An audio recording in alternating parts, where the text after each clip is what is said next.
Here's the starting grid real quick. Wyman, Gillum, and Baz on the front row. Landers, Herfoss, Smith, row 2. And then we're going to have Peterson, Rispoli, West. Max Flinders is a scratch, so I'm pulling his bike behind the thing. Tyler O'Hara, after his record-breaking speeding violation yesterday. Oh, yeah. He's at the back of the grid. It shouldn't be hard for him to get to the front. He's been riding really well this weekend. And but you can see it's a little bit of a change-up on the front row as O'Hara was on that front row. And now we got Loris Baz up there with Gillum and Kyle Wyman. Here we go. 9 laps scheduled for Mission King of the Baggers Race 2. Away we go, up the hill, over the hill to turn number 2. We'll see who's got the lead when we hit the bottom. Looks like Kyle Wyman to 33. There goes Hayden Gillum around the outside to take over the spot. Oh, is that O'Hara that's just sent it down in there? Oh, my goodness. Yeah, I think it was. Look at him. Like O'Hara just making up spots early. Well, he was able to get from the back of the grid to 7th so far as Hayden Gillum and Kyle Wyman getting after it down into turn number 2. Hayden Gillum has the preferred line, but Wyman's got a good drive on him, and Hayden Gillum will hold on to the first spot. Well, you saw Herfoss get kind of drawn in behind the 2 factory Harleys. It ran him wide, and it allowed his teammate Loris Baz to get through. Talking to all of the factory Indian guys this morning, Troy told me later, he said, if I could have kind of got by Loris earlier, I might have been able to get a little bit further up, but right now, and Bradley Smith goes sliding up underneath his teammate down into turn 5. So Bradley Smith gets through on James Rispoli. By the way, play MotoAmerica for cash. Superbike Baggers and Super Sport Series are now live on top Sportbet books and DFS platforms. Scan the flow code or visit nxtbets.com/PlayMA. Hasn't been able to make any big moves. Did you see him now? He has. He has got by Tyler O'Hara, but O'Hara's going to go stuff it back up underneath him, or at least attempt to. Ooh. It didn't quite happen. Tyler tried it. 7-3, but Kyle Wyman was able to do 28-3-4-9. So far the fastest lap of the race. With 5.5 to go. Went down, and you can see here too. That could have been Rispoli. Could have been Rispoli. Bradley makes that pass on Baz. He's going to be out of this one. See what happened. It's going to be a front end thing. You can see he's lost the front very late.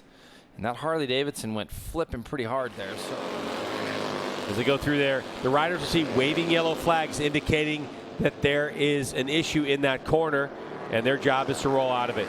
Troy's obviously got a problem right now with the number 1 bike and the number 1 factory Indian. Back at the front we go, Greg. It just looks like Kyle is just kind of biding his time right now behind Hayden. The pride of Owensboro, Kentucky for the moment. There's been a lot of them over the years. Motorcycle racers out of Owensboro, Kentucky, but Hayden Gillum leads Kyle Wyman. Of course. Oh, man, Bradley just went down, and he's taken off the track. He's also got Baz off the track.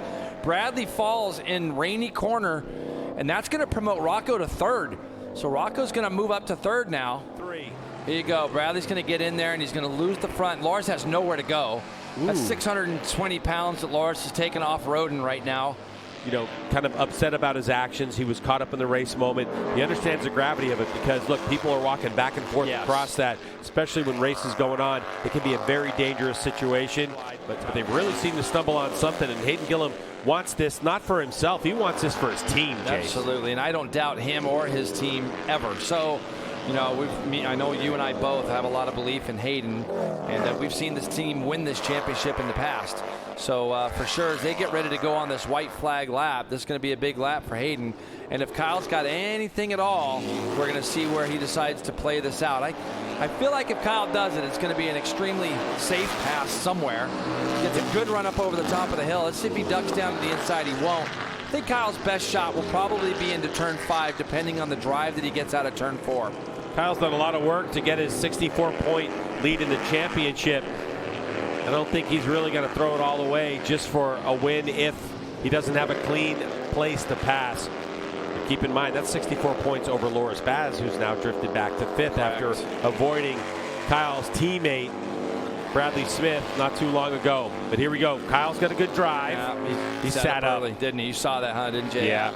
Just sat up a little bit early. Kyle right now is just in such a spot where, if the win is going to be there for him to take, it's going to be an easier type of thing. It would be interesting to know if it was an Indian in front of him, or whatever, right? So the thing is that, Kyle's definitely a company guy with Harley, and, he wants to win for his team as bad as anybody. What just happened to Hayden Gillum? No. I just can't believe this. It's such a shame, man. That is so bad for Hayden. Well, Kyle Wyman takes over the lead. He inherits the lead with something that happened at the top of the corkscrew. A tight line for Hayden Gillum. And now 1 corner to go for the 33. And sometimes in championship years, you need a little bit of luck. In this case, he didn't need it, but he was able to bring it home and win this race. Kyle Wyman, another victory on the season. Wow. And the podium streak continues. He hasn't been off the box yet. Wow. Rocco Lander's going to bring it home for the Revzilla Motul Vance & Hines Harley-Davidson team. And Tyler O'Hara able to work his way from last. He was aggressive. He told Jamie he's going to get after it. Celebration from the 33. Harley-Davidson factory race team there to greet Kyle Wyman. Perfect. He put himself in the exact position he needed. I'd have to ask him if maybe turn 11 might have been his final shot there. Here's the result. So Kyle Wyman ends up with the win, 1.4 seconds over Rocco Landers, who set his Sector 2 the best split of the race. He was on the gas. Then Tyler O'Hara in third. Now Kyle Wyman now with 76 points over Baz. Herfoss a couple points at 82, and Ty O'Hara 100 back. Boy, it's looking good for Kyle Wyman as the season rolls on.